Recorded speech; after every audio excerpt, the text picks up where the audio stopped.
Mummy जी, सामान की list बना दी है। ये कुछ जरूरी सामान है जो मंगवाना है। कोमल ने लिस्ट अपनी सास रंजना जी के हाथ में थमा दी। रंजना जी ने चश्मा ठीक किया और गहरी नजरें गड़ा के हर सामान पढ़ा। फिर फैन लाने को कहा। ये दाल 2 किलो की क्या जरूरत है, 1.5 किलो ही बहुत है। और ये मूंगफली, वो भी आधा किलो ज्यादा है, ये भी कम करो। 5 किलो घी। बहू, तू तो इस घर को ही डुबो देगी। पैसा क्या पेड़ पर उगते हैं जो इतना सामान लिख दिया। मैं नहीं हो तो तू इस घर को ही बेचकर खा जाए। तुझे क्या पता कितनी मुश्किल से मैंने ये घर बनाया है। इसका एक एक सामान सजाया है। तेरी तरह राशन पर इतना फूकती तो ये घर ना बना पाती। लेकिन मम्मी जी, मूंग की दाल पापा जी की सेहत के लिए अच्छी रहेगी, उन्हें पचाने में भी आसानी रहेगी। और मूंगफली तो रोज खाना चाहिए, इससे प्रोटीन मिलता है। अब मूंगफली बादाम से तो सस्ती ही आती है। और अभी सर्दियों में आप लहू तो बनाओगे, इसलिए इकट्ठा घी सस्ता पड़ेगा। अब 1-1 किलो घी तो महंगा ही पड़ेगा। कोमल ने समझाना चाहा, तभी रंजना जी फिर से गुस्सा करने लगती है। तो अपनी गणित अपने पास ही रख, इकट्ठा घी लाना भी महंगा होगा। और तुम मुझसे बहसबाजी मत कर, ये घर मेरा है तो मेरे हिसाब से ही चलेगा। जिस तरह सामान हर महीने आता है उसी तरह से आएगा। तो मेरी रसोई से ज्यादा दखल अंदाजी मत किया कर, अपना खाना बना और मुंह बंद रखा कर। रंजना जी के कहने के बाद कोमल फिर से चुप हो गई। फिर ये पहली बार तो नहीं हुआ कि इसको इस तरह से डांटा गया हो। रंजना जी की तो आदत ही हो गई है। वो अपनी बहू को अपने पैरों की जूती समझती है और उसकी बिल्कुल भी कदर नहीं करती है। हर समय ताने देना, अपमान करना उनकी आदत में है। कोमल भी कुछ तो संस्कारों की वजह से सब सहन कर रही थी और कुछ उसकी मजबूरी थी। उसका पति मुकेश ज्यादा कुछ कमाता नहीं था। ससुर प्रकाश जी की तो सरकारी नौकरी थी, पर मुकेश ज्यादा नहीं पढ़ा तो उन्होंने ही एक बिजली की छोटी सी दुकान खुलवा दी। बस वो उसी पर सुबह शाम बैठता था। पर कमाई इतनी भी नहीं थी कि दोनों जनों का पेट भी भर सके। घर का सारा मोटा खर्चा मुकेश के पापा ही उठाते थे, इसलिए वो और कोमल उनसे दबकर रहते थे। उसके अलावा रंजना जी के घर में तूती बोलती थी। वो पूरे घर को अपनी उंगली पर रखती थी और सब घर वालों को नचाती थी। रंजना जी के एक ही बेटा है। मुकेश पढ़ाई में ठीक ही था तो ज्यादा ऊंची पढ़ाई नहीं कर पाया और घर पर ही रहा। अब भला बेरोजगार लड़के से कौन अपनी लड़की की शादी करता। रंजना जी ने जिद की और एक दुकान किराए पर ली और उसमें ही बिजली का सामान भर दिया ताकि इसी बहाने मुकेश व्यस्त तो रहे। शादी तो उनको भी बेटे की करनी थी। कोई भी लड़के वाला आता तो वो यही कहती, एक ही बेटा है हमारा, आगे पीछे जो भी है सब इसका ही है। कमाई का तो क्या है, दुकान तो चल रही है और मेरे पति की भी सरकारी नौकरी है। बुढ़ापे में हमें तो पेंशन मिलेगी और आपकी बेटी पर भार नहीं आएगा। वो हमारी जिम्मेदारी से तो मुक्त रहेगी। इतना बड़ा घर भी है और रहने वाले हम 3 लोग हैं। आपकी बेटी आएगी तो हमारे घर पर राज ही करेगी। ये घर सोना चांदी सब उसका ही होगा। कोमल के पिता ने ये सब सुना तो उन्हें लगा कि उनकी कोमल तो इस घर पर राज ही करेगी, इसलिए उन्होंने हामी भर दी। कोमल को ये रिश्ता पसंद नहीं था, पर उसकी बड़ी बहन मानसिक रोगी थी। पापा मम्मी उसके कारण तनाव में रहते थे। बहुत जगह इलाज करा चुके थे, बहुत सा पैसा भी लगा चुके थे। ऐसे में उसके लिए शादी करना आसान नहीं होगा, पर बेटी की शादी तो करनी ही है और छोटी बहन भी जब तक कुंवारी बैठी रहेगी। सब कुछ सोच समझ कर देखभाल करके कोमल के पापा ने हामी भर दी। पर वो ये भूल गए कि लड़की की शादी के लिए घर परिवार और ससुर जी की नौकरी से ज़्यादा ज़रूरी है कि लड़के की काबिलियत और उसकी कमाई देखी जाए। आखिर लड़की को जिंदगी लड़के के साथ ही बितानी है। पति की कमाई हो तो वो सिर ऊपर उठा के चल सकती है, गर्व से जी सकती है। कोमल और मुकेश की शादी हो गई। शुरुआती दिन तो अच्छे रहे, पर बाद में उसकी सास ने अपने रंग दिखाने शुरू किए। उसकी सास उसकी हर बात और हर काम में टोका टोकी करने लगी थी, जो उसके लिए असहनीय थी। हर बात में वो ये जताने लगी थी कि उनका पति कमा रहा है तो उसे सोच समझ कर खर्च करना चाहिए। कोमल चाय बनाती तो रंजना जी टोक देती, थोड़ा दूध कम डाला कर, दूध आजकल बड़ा महंगा हो गया है। कपड़ों पर ज़्यादा साबुन मत घिसा कर, तेरे ससुर जी बड़ी मेहनत से कमा कर लाते हैं। ज़्यादा देर तक लाइट पंखे मत चलाया कर, अब बिजली का बिल मुकेश तो नहीं भर देगा। ये टीवी देखना तो लाइट की बर्बादी है, इन सब से कुछ मिलता नहीं है। कोमल का जीना मुश्किल ही हो गया था। वो मायके भी कुछ नहीं कह सकती थी, क्योंकि उसके मायके वाले वैसे ही बड़ी बेटी की बीमारी से बहुत परेशान थे। कोमल छुपकर आंसू बहा लेती थी। अब सास तो रोज ही ये जताती थी कि घर उसके पति की कमाई से ही चल रहा है। सच है, जो ज्यादा कमाता है वो सबके सिर पर सवार रहता है। रंजना जी के व्यवहार में कोई सुधार नहीं आया और उधर मुकेश की कमाई भी ज्यादा नहीं बढ़ी थी, इसलिए वो अपना दबदबा बनाए रखती थी। मुकेश सुबह का गया रात को घर आता था। वो अपनी पत्नी को कहीं कहीं घुमाने या सिनेमा दिखाने भी नहीं ले जाता था, क्योंकि थोड़ी बहुत जो दुकान से कमाई होती थी वो दुकान का किराया भरने में ही काम आ जाती थी, और ऊपर से मुकेश के पापा अपनी कमाई में से पैसा देते थे।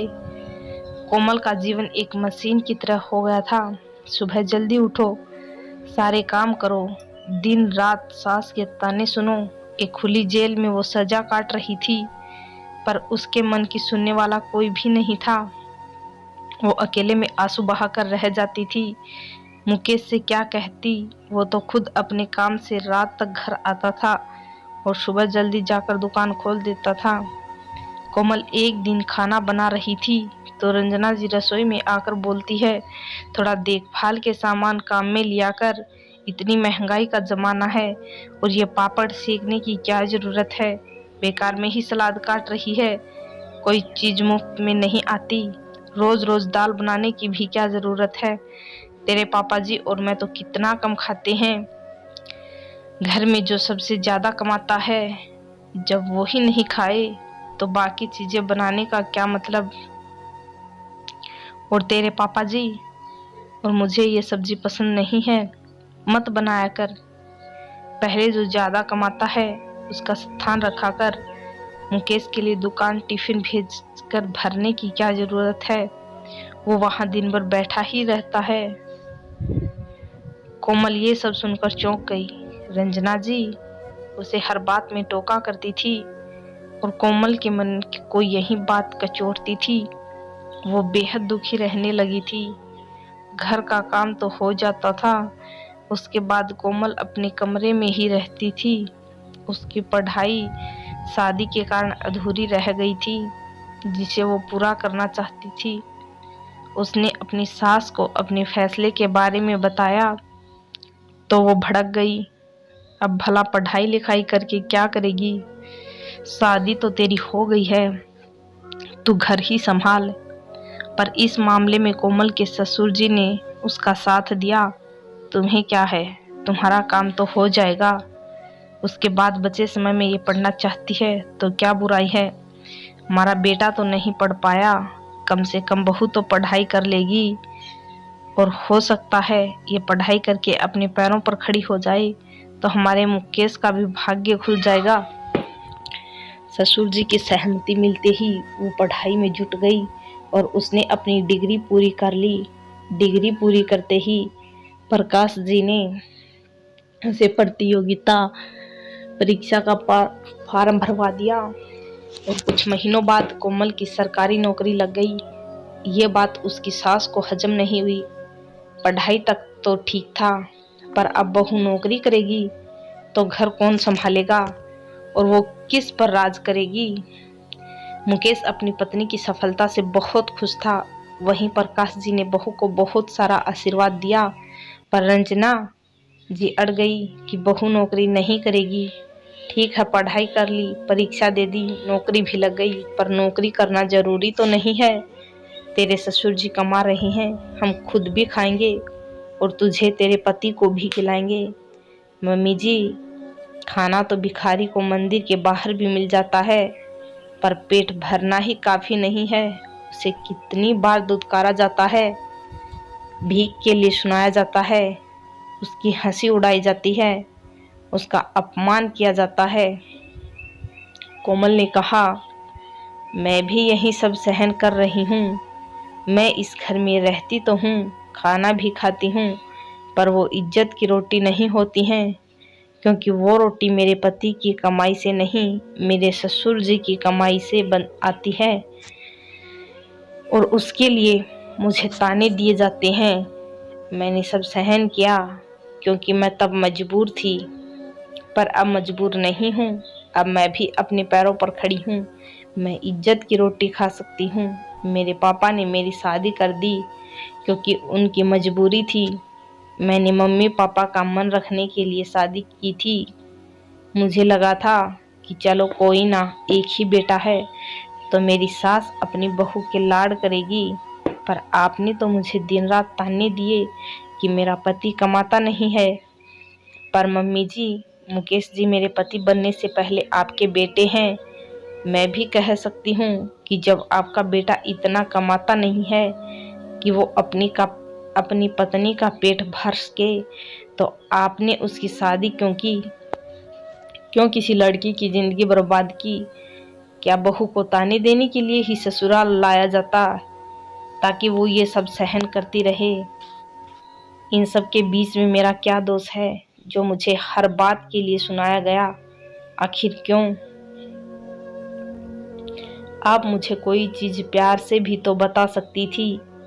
आप मुझे समझा भी सकती थी, कह सकती थी कोई बात नहीं, अभी मुकेश की कमाई कम है तो क्या हुआ, आगे बढ़ जाएगी।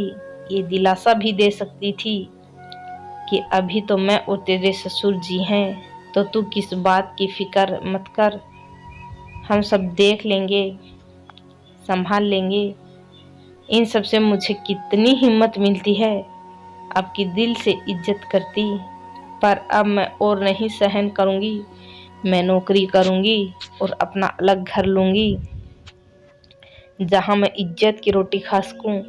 ये सुनते ही रंजना जी के पास कोई जवाब नहीं था।